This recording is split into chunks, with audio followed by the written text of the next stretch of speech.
अस्सलाम वालेकुम वरहमतुल्लाहि वबरकातुहू। मेरे प्यारे दोस्तों, मुफ्ती सलमान अजहरी से बहुत ही प्यारा तकरीर रमज़ानुल मुबारक का है। सुनिए और लाइक शेयर कमेंट करिए और बताइए कैसा बयान है। और देखिए रमज़ान से पहले कितने लोगों का इंतकाल हो गया, कितने लोग ज़िंदा हैं, किनको रमज़ान मिला किनको नहीं मिला, इसके ताल्लुक़ से बहुत ही प्यारा बयान है।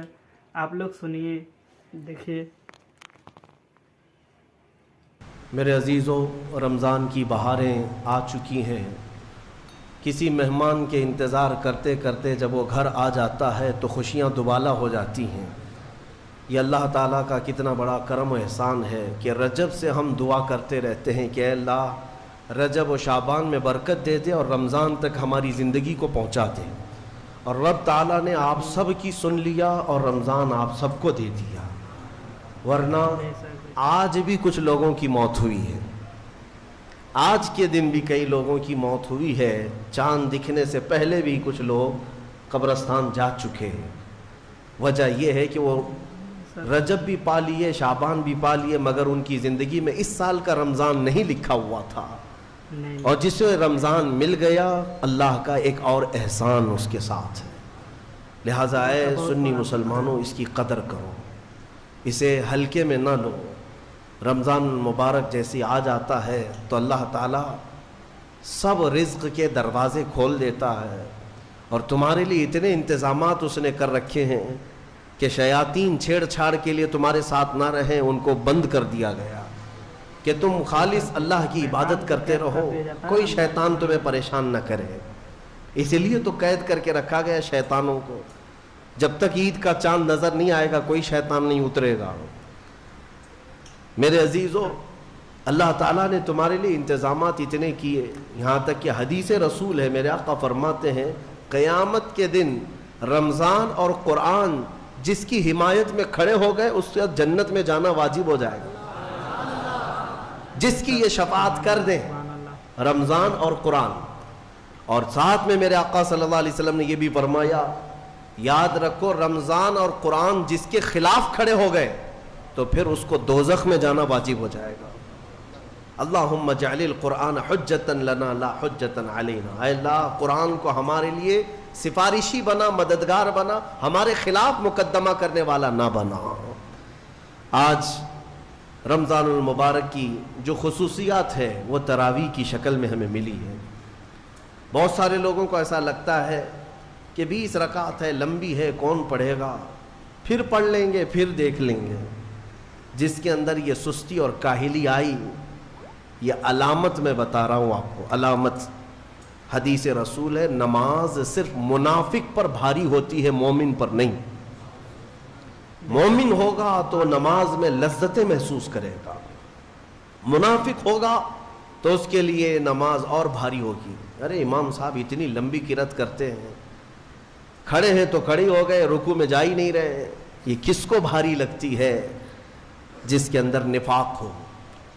वइन्नहा लकबीरतुन इल्ला अलल खाशिईन। आज हमने तिलावत भी किया इस आयत को पहले पारे में।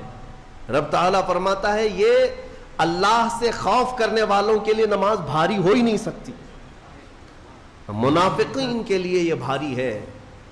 कुरान में उनकी सिफत बयान की अल्लाह ताला ने।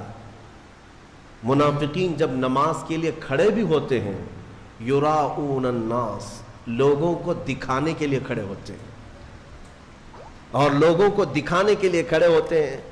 उनका ईमान नहीं होता कि इस नमाज से कुछ मिलेगा। इसलिए अपनी कैटेगरी चेक करने का भी ये महीना है कि हम ईमान वालों में से है कि मुनाफिकीन में से। कैटेगरी चेक हो जाती है। इसलिए इनकी इस रमज़ान की सफ़ों को खाली हरगिज़ होने ना देना, वरना निफाक का धब्बा लग जाएगा। बहरहाल हम मामूल के मुताबिक तफसीर कुरान को, जैसे हर साल मेरी आदत है, मैं कुरान जो तिलावत करता हूँ उसके कुछ गोशे आप तक रखने की कोशिश करता हूँ। सूरह फातिहा के बाद पहली सूरह कुरान में सूरह बकरा है। सूरह बकरा सबसे बड़ी सूरह है कुरान पाक में। تقریباً 2.5 پارے پر مشتمل ہے، 280 کے قریب آیات ہیں، اور سورہ بقرہ کی بڑی برکتیں بھی ہیں۔ ایک روایت میں ملتا ہے کہ پورے قرآن کا جو کچھ بھی مضمون ہے اللہ نے وہ سب سورہ بقرہ میں بیان کر دیا۔ پورے قرآن میں جو کچھ بھی ہے وہ سورہ بقرہ میں، اور جو سورہ بقرہ میں ہے وہ سورہ فاتحہ میں، پورا سورہ فاتحہ میں ہے۔ اور اسی کو مولا کائنات علی مرتضیٰ نے فرمایا کہ اگر میں سورہ فاتحہ کی تفسیر لکھنے بیٹھ جاؤں تو 70 اونٹوں کو بوجھل کر سکتا ہوں۔ کیوں؟ اس لیے کہ سورہ فاتحہ ہی قرآن کا نچوڑ ہے، قرآن کا خلاصہ ہے۔ ایک اہم آیت اس میں آئی ہے، میں تفسیر سننے کے پہلے آداب بھی بتا دوں آپ، قرآن پڑھنے کے بھی آداب اور تفسیر سننے کے بھی آداب۔ ظاہر سی بات ہے کچھ آداب وہ ہیں جو ظاہر سے تعلق رکھتے ہیں، وضو سے ہونا چاہیے نماز قرآن پڑھنے کے لیے، لا یمسہ الا المطہرون، اس کو صرف اور صرف پاکیزہ لوگ چھوئیں گے۔ کس کو؟ قرآن پاک۔ تلاوت کرنے کے لیے وضو شرط ہے یا نہیں؟ چھونے کے لیے سب کو پتا ہے۔ ادب یہی ہے، ظاہری ادب یہ ہے کہ پاک رہے، جنوبی نہ رہے، حیض و نفاس والی عورت نہ رہے۔ قرآن پاک کے لیے یہ ظاہری آداب ہوئے، کچھ باطنی آداب بھی ہیں۔ قرآن پڑھنے کے لیے کچھ باطنی آداب بھی ہیں۔ تم 10 بار نہا لو، 10 بار وضو کر لو، قرآن کو ظاہری آداب کے اعتبار سے چھو تو سکتے ہو، باطنی آداب میں سب سے پہلی شرط یہ ہے قرآن پڑھنا ہو یا سننا ہو تو عشق مصطفیٰ ہونا چاہیے۔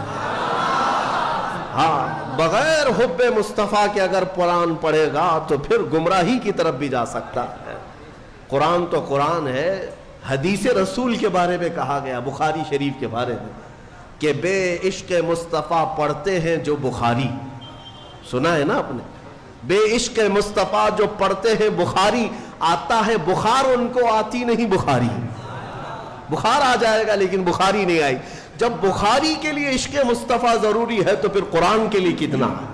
اس لیے سب سے پہلی چیز میں آپ کو یہ بتا دوں، قرآن پڑھنا ہے یا سننا ہے، عشق مصطفیٰ شرط ہے، شرط ہے۔ محمد کی محبت دین حق کی شرط اول ہے، اسی میں ہو اگر خامی تو سب کچھ نامکمل ہے۔ قرآن کی ایک آیت سنا ہوگا نا آپ نے، لقد جاءکم من اللہ نور، قد جاءکم من اللہ نور و کتاب مبین، مشہور آیت ہے۔ اللہ فرماتا ہے بے شک اللہ کی طرف سے ایک روشن کتاب، قد جاءکم من اللہ نور و کتاب مبین، بے شک اللہ کی طرف سے ایک نور آیا اور ایک روشن کتاب، ایک نور آیا اور ایک روشن کتاب۔ توجہ چاہتا ہوں، کیا چیزیں آئی اللہ کی طرف سے؟ ایک نور آیا اور ایک روشن کتاب۔ نور کون ہے سنیوں کو سمجھانے کی ضرورت نہیں، دوسرے لوگ تعویل کرتے ہیں نور سے مراد وہ ہے، نور سے مراد یہ ہے۔ ہم تو کہتے ہیں صبح طیبہ میں بٹتا باڑا، صدقہ لینے نور کا آیا ہے تارا۔ ارے ہمارا مزاج تو یہ ہے، بریلی کے امام نے ہمیں یہ سمجھایا ہے، وہی تو جوبن ٹپک رہا ہے، وہی تو جوبن ٹپک رہا ہے، وہی تو اب تک چھلک رہا ہے۔ ہم نہانے میں جو گرا تھا پانی کٹورے تاروں نے بھر لیے تھے۔ یعنی یہ ستاروں کی جو چمک ہے نا، تم کیا سمجھتے ہو؟ سائنٹیفک اعتبار سے کہتے ہیں کہ سورج کی روشنی کھینچ کر رات کو تارے چمکتے ہیں۔ ہم نے سوال کیا پھر سورج کس کی روشنی کھینچتا ہے؟ سورج کس کی روشنی کھینچتا ہے؟ وہ روشنی سمجھنے کے لیے بریلی کے امام کی زبان میں پڑھنا پڑے گا، سورج ہو کہ چاند ہو۔ اعلیٰ حضرت فرماتے ہیں کہ اتار کر ان کے رخ کا صدقہ، اتار کر ان کے رخ کا صدقہ، وہ بٹ رہا تھا نور کا باڑا، اچھل اچھل کر جبیں، یہ چاند و سورج اچھل اچھل کر جبیں کی خیرات مانگتے تھے۔ معراج کی شب میں چاند سورج اچھل اچھل کر جبیں کی خیرات مانگتے تھے کہ اللہ یہ تیرے حبیب کا جو اترن ہے، نہانے میں جو گرا ہے اور پیشانی مبارکہ سے جو پانی ٹپکا ہے، چاند کہتا ہے وہ میری جھولی میں دے دیا جائے، اور سورج کہتا ہے میری جھولی میں دے دیا جائے۔ جو بات میں عرض کر رہا ہوں وہ یہ ہے کہ قرآن میں اللہ نے کیا فرمایا؟ بے شک اللہ کی طرف سے تمہارے پاس کیا آیا؟ ایک نور آیا اور دوسرے रोशन किताब। जिसको हमने आज पढ़ा वो रोशन किताब। तरावी में जो पढ़ा वो कौन सी किताब है? रोशन किताब। रोशन ही है हकीकत में, जो पढ़ता है वो भी रोशन होता। रोशन किताब आई और एक नूर आया, दोनों का क्या कॉम्बिनेशन है, दोनों का क्या ताल्लुक है?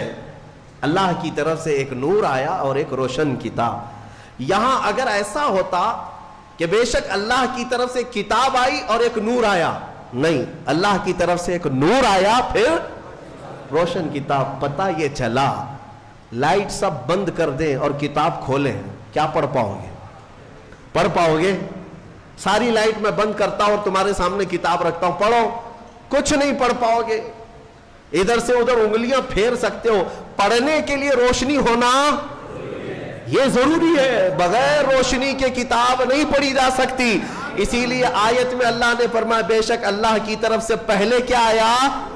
नूर आया, फिर क्या आई? रोशन किताब। अब इस रोशन किताब के लिए ये करंट वाली लाइट नहीं, नूरे मुस्तफा की रोशनी जरूरी है।